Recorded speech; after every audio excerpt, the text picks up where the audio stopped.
Welcome Valpo fans to a special edition of the Valpo Coaches Show. I'm Aaron Levitt, and joining me today, the new head coach of the Valpo women's basketball program, Courtney Boyd. Coach Boyd, congratulations, welcome to Valpo. Thank you.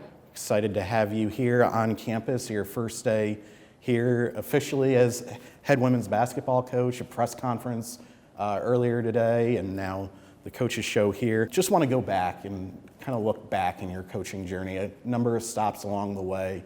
You've spent your last 8 years as a head coach, but going back to the beginning, when did you first realize that coaching was something you wanted to get into? And then talk a little bit about the journey that's brought you here today. Yeah, so, getting into coaching, I don't think I ever wanted to get out of basketball. And so I put myself in a middle school math classroom, and I realized I want to get back in basketball.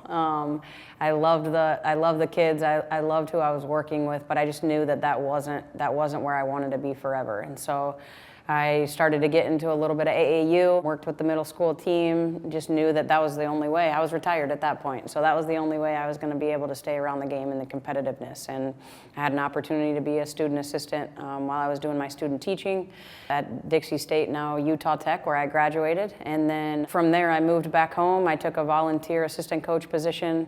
I went to an NAI at Grandview, and I was an assistant coach and an assistant SID. So I do not write stories anymore, so please don't ask.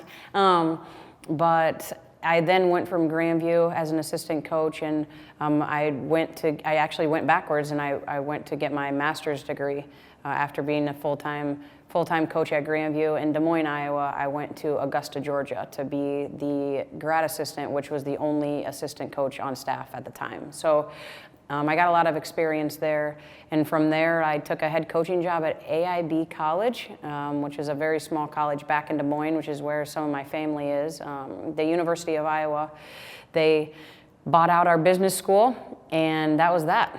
That was kind of where we were. They told us in February that we wouldn't have any more athletics, so I realized that at that point I needed a lot more experience, and so I went to UW Parkside, and at Parkside I was fortunate enough to be there for 2 years, but I learned a lot. I learned a lot about the league and D2 and behind the scenes and those types of things, and so that's when I got to Clark, and honestly that's when my head coaching experience kind of took off. And so AIB was one of those get your feet wet, see what happens. Okay, I need a lot more experience. And then at Clark, my boss Kurt Long, he allowed me to do just about anything as long as it was done the right way, and him and I worked really well together, and it put me in a good spot, and we were fortunate enough to win the whole thing.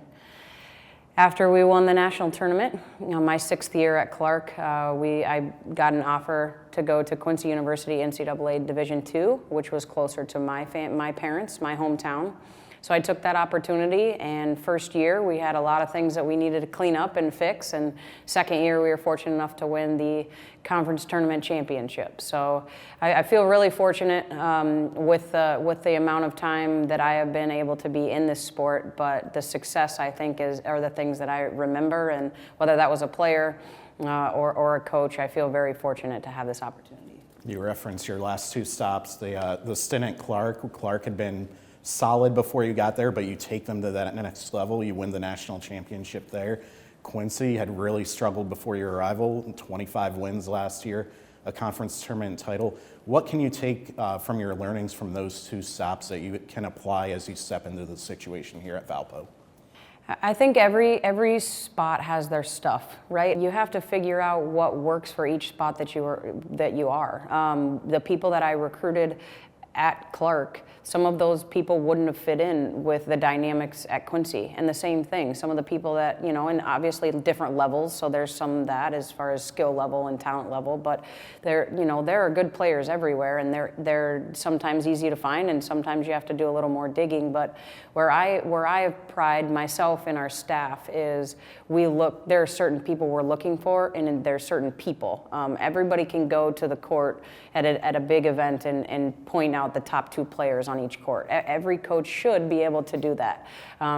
But we're looking for a certain person. How are they as they're running baseline to baseline after they just missed a shot? Are they diving on the floor? And as coaches, we always say those things, but I do think that that's kind of what separated us. And so carrying that over on the type of people that we are going to recruit that are going to fit who Valpo is, I think that that's important that we figure that out really soon. You mentioned your national title at Clark as a head coach there. You also won a national championship as a player at Kirkwood Community College. And based on my research, I'm not 100% certain, but I'm like 99% sure that out of current D1 head coaches, Kim Mulkey is the only other one that can claim a national title as both a player and a head coach.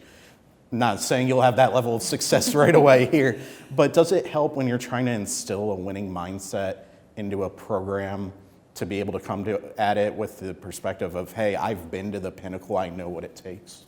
I think it does. We're asking student athletes now to do more than they've ever done. And I know some people would disagree with me about that, but we're asking them to do more than they've ever done. We're asking them to understand the landscape of staying in a place or going somewhere else. We're asking them to understand more about the money behind everything, to trust a coach that they just left and then they're getting another. I mean, coaches are moving more, players are moving more. There's so many more, mental things that go into being a student athlete now than even when I was. There's social media. There's so many people that have an opinion that they get to share it. When I played, everybody had an opinion, but I didn't know about it. And so now everybody gets to share it. So it's such a different navigation. And so being able to be on the court with them and say, I know it's hard. I'm asking you to do hard things because when we turn the corner after doing those hard things, that's what's going to set us apart. Everybody else goes to practice for 2 hours. Everybody else is getting, on the bus or going here and there and doing those things. Everybody else is in the weight room. So what are we doing that's different? And I've done that. I've been there. I've been able to see what it looks like coming in as a freshman and going, to be a senior and coaching you through that and seeing your growth. And I've also been put in a position that I didn't play very much as a freshman and I turned myself into playing as a sophomore. And so I feel like being able to relate with almost every piece of the spectrum puts me in a good spot where there's a little bit more understanding and it hopefully that gains the trust and then that's what keeps us rolling.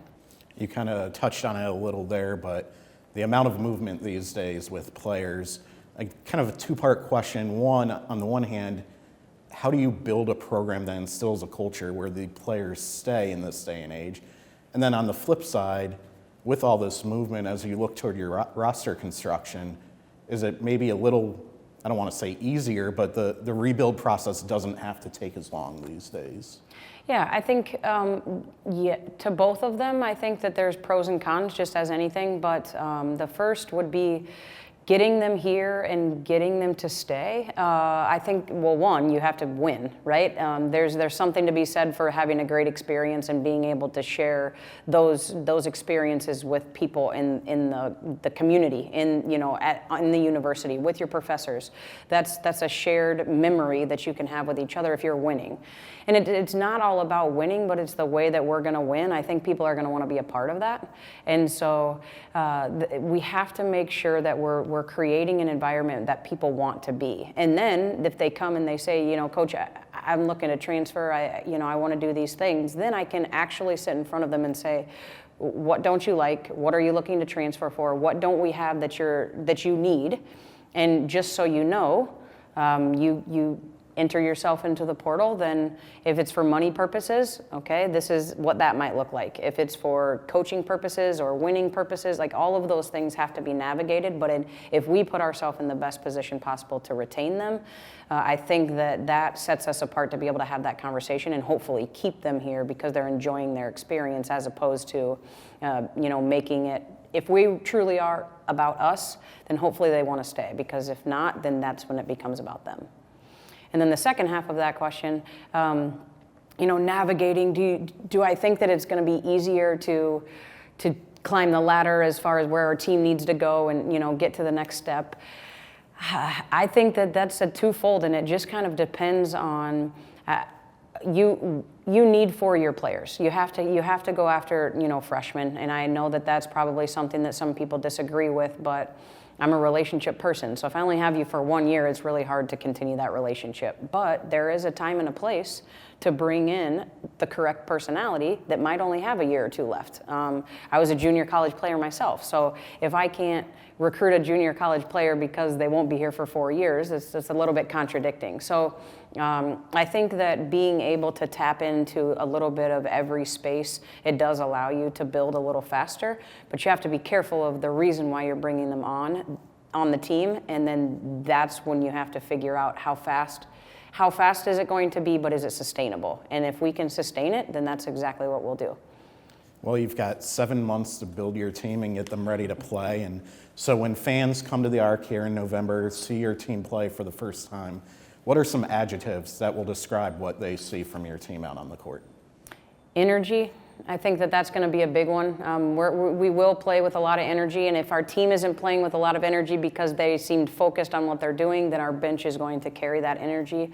We're going to create an environment that people want to be in, and so we're going to play hard, and what that looks like is, defensively, we're going to be in the right place at the right time. We're going to get the big stops and the communication. It's going to be a loud environment because we will be communicating, and hopefully then that just carries over into the confidence of what we're putting on the floor and how that carries into our fans.